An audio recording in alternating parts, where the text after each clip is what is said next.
Ladies and gentlemen.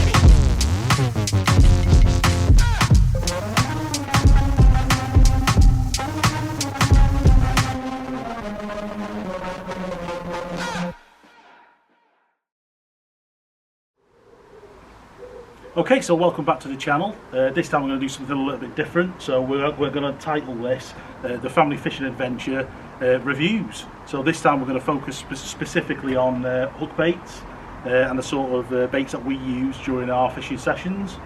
Yeah? So as the weather's starting to pick up, as you can see, we're outside in the garden at home. We thought, you know what, we might even get a session in tomorrow. So with all that comes prepping the equipment and getting everything ready to go. So I've actually treated myself this week because I'm a bit of a tackle tart, and I've gone for the Solar Undercover Camo range with all my sort of bags and carry-alls and rod bags and things like that. So I've actually got myself an Undercover Camo accessory bag, but it's the large one. And the reason I went for that is because it supposedly fits 6 pots of hook baits, boilies, pop-ups, whatever it is you want to put in.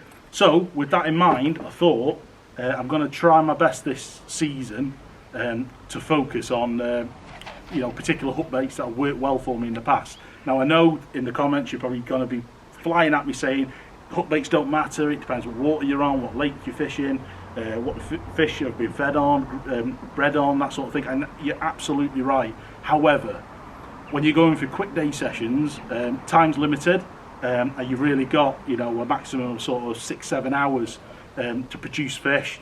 Certainly the videos that you see on our channel, that's all we do. We sort of only do 6-7 hours tops, and obviously the results speak for themselves for the fish that we catch.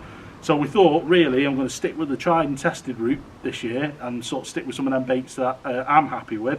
So I'm going to try my best to sort of narrow it down to 6 of my favourite baits. Obviously I'll be taking a few more in the van just in case I want to go back and grab the odd 1 or 2, but 6 particular baits that have worked for me in the past. So I thought whilst I'm doing it, it'd be a good opportunity for us all 3 of us to sit down together and sort of have a bit of a discussion about why the table ultimately looks like this. So I'm sure if you're a carp fishing angler or any angler in, you know, that's been doing it for a little while, you've probably got a drawer at home or a cupboard or somewhere away from where you know, harm's way, where all your tackle and goodies like this are stored. So when you get them all out on the table like this, it sort of brings it home really. One, how much you actually spend on this sort of stuff, because realistically, you know, when you go for the more known brands like the sticky stuff here, you're probably talking £6-7, you know, for a little tub, little pot like that of boilie or hook bait. So it starts to mount up really. So with that in mind as well, I'm thinking, well, if I start sticking to what I know, obviously the fishing adventures will start hopefully becoming a little bit more cost effective, a bit cheaper. Yeah. But ultimately the whole idea of doing this video is to share this with you guys. As you know, we're, you know, relatively new to fishing now. We've been doing it a little while, but I won't say we were highly experienced in this field, but here we are, we're doing it, and you know, we feel like we're doing all right. We're certainly enjoying it, and that's what it's all about. So again, if you're watching this, help us out, tell us what your go-to baits are. You know, maybe we'll give them a try on the channel, we'll give them a review, we'll even give you a shout out. It was your bait that made it happen for us. So we're really interested to hear your thoughts on this and sort of get a gauge of what works out there, any of the lakes that you've seen us fish, because you know they're, you know, local lakes to us that we fish regularly. You know, give us some insight information. So with that being said, I think I've spoken up. So shall we go to you, Mel, first, and give us a little bit of an overview, what you've got on the table here, what do you think's worked for you, and why, really? Okay. And more importantly, before you do, what are you going to be taking forward this year as your go-to baits? Right, well, we always tend to have a good response to the method feeders. So what I can't reach. What I normally use is Sonny Baits sticky method pellets, 2 mil, and they're in the banoffee flavour. And I normally match that with a banoffee wafter. But recently, in the latest video at Fields Farm, I used some sweet corn. What's it called? Classic corn. Classic corn by what's it? What is it? Well, are your Corda ones? No, this. Oh, the classic corn. I think this one's mine. Yeah. So this is the. I don't actually know. Whatever that brand is, if you can see it on the camera. Not sure what the brand is, but I'll tell you something now. It's good stuff. Yeah. So I used some of your classic corn one, didn't I? Because I didn't have my method mix with me. So it's widely available from Mangan Direct, places Yeah. like that. We get it from there. It's not dear either, is it? About £15 for a big tub Yeah. like that. And I think I've been fishing that now for about 18 months. Yeah, You know, as ready, you can ready see. mixed pellets, you aren't know, they? Ready to go. From that side, you know, I'm what 3/4 down the box there. Still plenty to go. So you use the corn version of this, Classic don't you? corn. I did when we were at Fields Farm, and caught 3 fish. I think it was Yeah. at the end. In a really controlled space of time as well, wasn't it? Yeah. About an hour. Yeah. So yeah, but I've recently just found in my bag while I've been going through my baits that I've actually got some mainline response boilies, 10 mil, and they are sweet corn. So that's something else that I could put in with my method mix instead of using a wafter.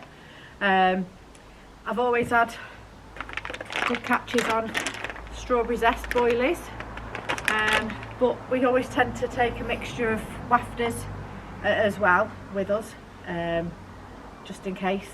You never know, mix it up a bit if you've not had anything for a while. It's trial and error really. Invested in some little syrups, Smart Sal. I mix in with my ground bait, which is just a bit of flaked maize and pellets, chopped boilies. We also have PVA bags made up. They're high leakage pineapple ones, so I tend to just add a little bit of pineapple syrup onto them as well. I think these ones are Scopex, if I remember rightly, or they might be Robin Red, I can't remember. But yeah, it's just trial and error. Moving forward this year, I think I'll probably stick to pineapple, because I know we've had good good results from pineapple. Probably more with the corn, sweet corn. Have we got a tin out here? Yeah, tin of sweet corn. Cheap bait. Very widely available in most shops. Yeah, fish love it. So yeah, probably moving forward using plenty of corn. But yeah, I think I don't know what else to say really. We've got different methods of chopping boilies as well. Got the Ridge Monkey chopper there, and the one more cast chopsticks. So yeah, sometimes the bigger ones are a bit hard to chop up, so it's just easy to do so many at a time. Chuck them in your ground bait and fire them out with either a bait boat or a catapult. Brilliant. So yeah, with that in mind, so you mentioned about the method feeder. It's certainly a preferred method of mine, ironically. I go for the Catalyst mix. Just really like it. It's got like a nice sweet sort of toffee. I remember what taste. It's spotted fin, I think. Is it spotted fin? Something like that. Yeah, you might be right. Brand is. But yeah, the Catalyst has got like a real sort of toffee, sort of caramelly sort of smell to it. You know, it makes me hungry when I'm fishing. So if it makes me hungry, hopefully it makes the fish. But I've had really good results on that. So again, top tip from me: definitely use that one. Go for it if you want to give it a try. I partner it with the Drennan method feeder 35. I think it is, just a really good all-rounder method feeder type. But like Mel said about the corn as well, just lately I've had a lot of success just on literally a single piece of fake corn. Yeah, an artificial corn, yeah. On a hair rig, you know, so I've sort of swapped up my tactics with, you know, the type of rig I'm using. Obviously we all still use the, you know, size 6s, size 8s, you know, your hair rigs, your spinners, your ronnies, everything that goes with it that way. But just going down to that size 10 we found lately, yeah. On a slightly longer hair, with a single piece of fake corn on it, so you know that corn's staying on because it's fake, it's rubber. but it just gives that vibrancy in the water. It gives the, you know, so the fish got something to see. And obviously, because people have been using corn, well, forever, I think it's one of the most well-known fishing baits, alongside with its partner right next to it here. We've got some luncheon meat, again a fantastic carp bait. So between the two, you know, they're your go-tos really for us, and for anybody really. But because of that, using that one singular piece of corn, the fish are used to it. There's loads of it in the water. People leave, they feed on it through the night. I think you know, it's always that go-to feeder fish, you know, fishing bait for me. And I think you know, the fish, not that we know what fish think like or anything like that, but I would hope that the fish are more comfortable feeding on the corn, and that's what really gives. The one bait we do use that isn't here, sorry. Yeah. Obviously maggots. The fish it's a love live them. bait. But it's kind of we tend to get them if we're doing like a half a day, so we can go and get some fresh. Because we don't really want to store them in the fridge in the house. So yeah, we tend to go and get some on the way, don't we? Just get a pint of mixed maggots. They're great, the fish love them. Yeah, absolutely. So I think it's time to move on to Riley in the middle, who loves to sit quiet through all these things, as you probably noticed from all the other videos. But so what about you, Riley? What sort of baits are you going to go forward with this year out of this, you know, selection, and why really? Well, this year I've already caught a fish on this bait, and I have previous year, and it is right here. So what this is I just chucked in a few various baits like pop-ups, wafters, yellow, white mainly, and soaked them in isotonic goo, which is there. And it's probably been in soaking about a year now, and every couple of months I just douse them in, and yeah, every time I've used these I've caught a fish, which obviously gives me good hope for them this year. So the reason you're using the isotonic is we watch a lot of YouTube ourselves, and you know, people like Fishing with Carl, the Corder vlogs are fantastic, certainly when you're new to fishing like we are. And the legend himself, Mr. Danny Fairbrass, he uses a lot of the isotonic, doesn't he? And Dovey and Spooner and people like that, they're always a big advocate of the isotonic. So like you say, you've given it a go, haven't you? I haven't personally done it yet myself, but I think you know, with Riley's results, I'll definitely be going for that one. So in terms of maybe new baits to us this year, so what about in the middle here? So what's going on there? So with our trip to France, our good friend Mark was using green boilies and was doing fantastic on them, so we thought we'd get a few ourselves, and yeah, I think I might have caught on them, and they're just easy bait, not that expensive. I think we bought them off Fishing Deals or somebody like that online. Fish Deal, yeah, and yeah, so this one's called Green Hell, 15 mil. They look a little bit like aero balls, but definitely don't taste the same as an aero bar. So please don't eat them, anybody at home. But yeah, so again, we over in France we're using chopped up boilers, and there's some green ones in there. We seem to be having really good success with the green chopped up boilers. So you know, it's like when you go down the tackle shop and you're going through the absolute mountain of different hook baits that are there available. So we thought, you know what, we're going to have a little look for some green hook baits. Now, that's where the fun begun really, wasn't it? We'd try and finding green hook baits was nigh on impossible. I think we went to 2 or 3 tackle shops and couldn't find anything that was green. So it's not really a more popular sort of colour for boilies, but does that necessarily mean that they're a bad boilie, or is that something maybe that gives you an edge really? Because technically, when you think about it, is if the fish aren't seeing that colour bait very often, does that mean that they're going to be less frightened of it, aware of it, or you know, sort of cautious of it, should we say? So we're going to give that a bag a go, aren't we, this time? I've got a bag of that as well, I think Mel has too, and we're going to give that a try. So yeah, I think we'll keep you up to date on that one, and that's going to be a bit of an experiment for us this year, that's for sure, eh? Yeah. Okay, so great. So if I asked you the $1 million question then, Riley, so if you could only ever take one bait with you ever again, what would it be for you out of all this? And you know I'm going to ask you that next, Mel, so you need to be thinking about it. I know what it is. Well, that's good, that's confident. It is probably going to be these soaked pop-ups and wafters, because I've got 100% catch rate on them, so, and hopefully that never goes down. And yeah, maybe in the future I'll try and balance it out with a bit of fake corn on top, and because that's what we did in France a lot as well. Half boilie, half Corn. floating corn, yeah. So yeah, that's probably going to be my go-to bait for this year. That's your go-to, Yeah. brilliant. Okay, so over to me, I think, really. So, yeah, so some of my top choices, for me personally, I don't think you can beat stuff like the Manila range from Sticky Baits. These are great, 16mm. These are the coated ones, so the Manila Active.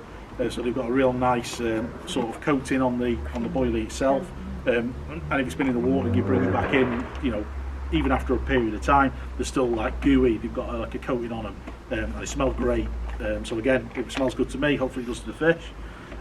Other baits I've had particular success with is, I think it's this one. Yes, it is.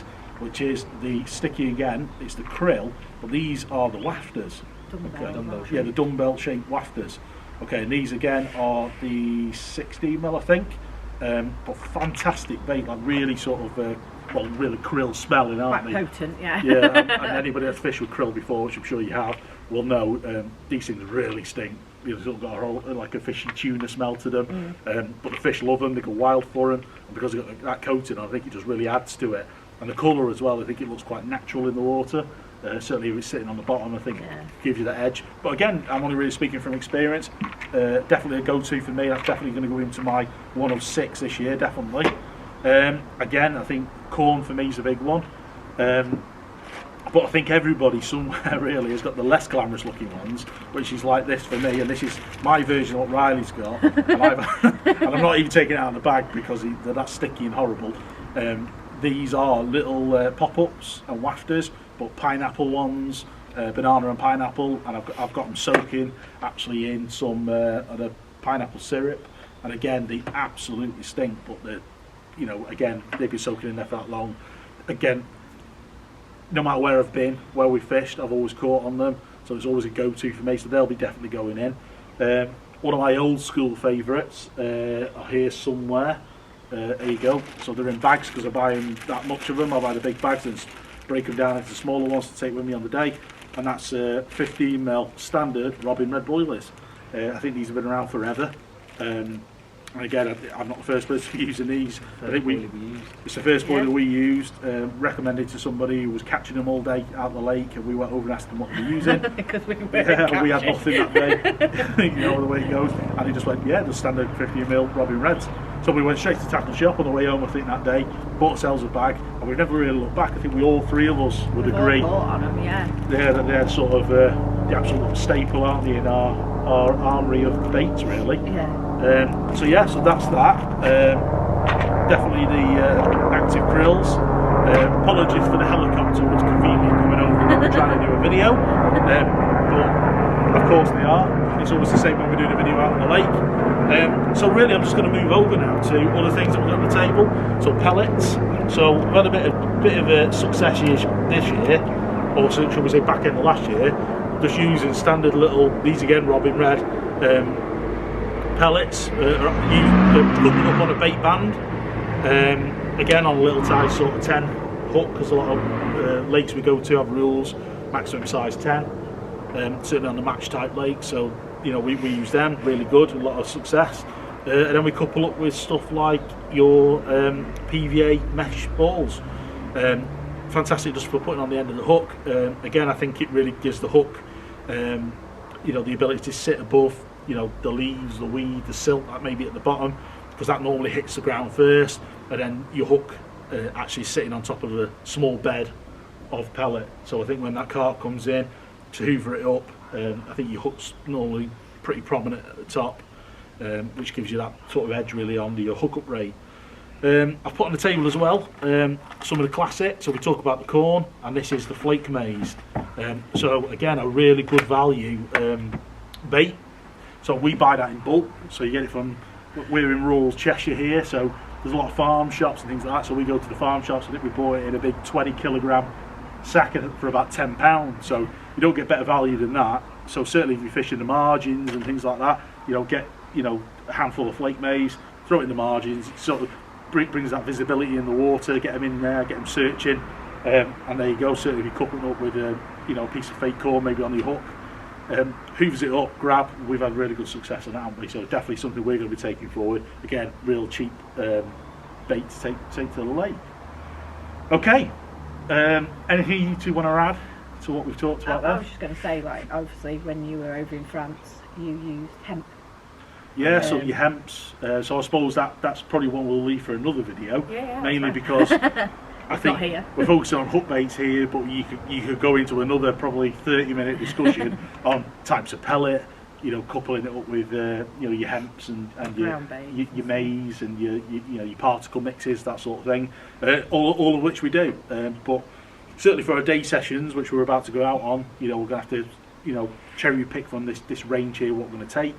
So they're really sort of our go-tos. So we've got a box here now, guys. Yeah, and we've got to pick 6 go-to baits to go into the box. What are you going for?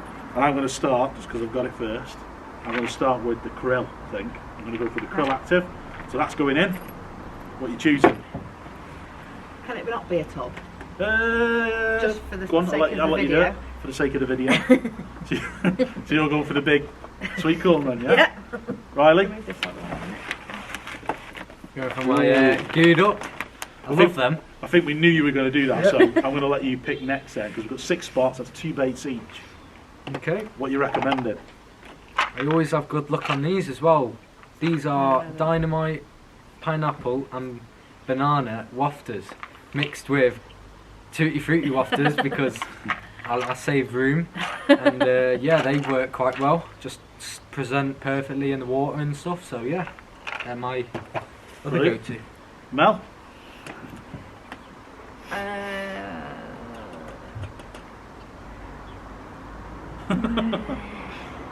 While you're doing this, I'm thinking about what I'm going to pick next to tell you. So I'll put. We'll see if there's anything here that I want. That, so high leakage canical pop-ups. Okay, and I think I've got the last choice, which brings the 6th one, and I'm going to choose 12mm yellow pop-ups, and that's basically what I've got with a couple of wafters in here that have been soaking in the pineapple goo. So I'm going to put that one in there. A lot of yellow in there. A lot of yellow in there, which maybe it says something. We didn't say robin red though, which surprises me, to be fair. Yeah. So I think if I can fit it in then, if we're going to cheat, we're going to say 7 baits. So I'm going to go for the robin red. It's definitely, would we all agree the robin red? Yeah, for the last bait there. So there you go. There's 6 of our favourite hook baits ready to go. 7, sorry. So we, I think you all know at home. Realistically, they're all coming with us anyway. But these are the ones that I'm going to keep in the bag, and these are the ones I'm going to stick with. Hopefully this season. Again, we'll tell you if we're changing up or we've been recommended. So we're going to give it a go, along with some of them green ones. I think I'm definitely going to try them this year, and sort of let you know how we get on. So I think that's about it for this episode, this session. Yeah. So hopefully that's given you a bit of an interesting insight to types of hook baits we're going to be using, what we have been using over the, and let's be honest, these are pretty much everything we've used in every single video that you've probably seen of ours on YouTube. We've used them all, haven't we? So. Yeah, mainly these ones though, to be fair, actually we've chosen, aren't they? So pretty much every fish you've seen has been on these. So that's it really. So yeah, if you're new to the channel, you know what to do. You need to hit the like, and then you need to subscribe. You do need to subscribe. We need to get them thumbs up, don't we? Yeah. Give us a comment. Yeah, leave us a comment, and if you see us on the bank, come say hello. If we've got any of our family fishing adventure stickers, you're welcome to have one. But there you go. So once again, thanks for joining us on another episode of Family Fishing Adventures. This time focusing on hook baits. We'll think about what we're going to do in the next video for you. But hopefully we'll see you all very soon on the bank. Thanks for joining us. Thank you. Goodbye. Bye.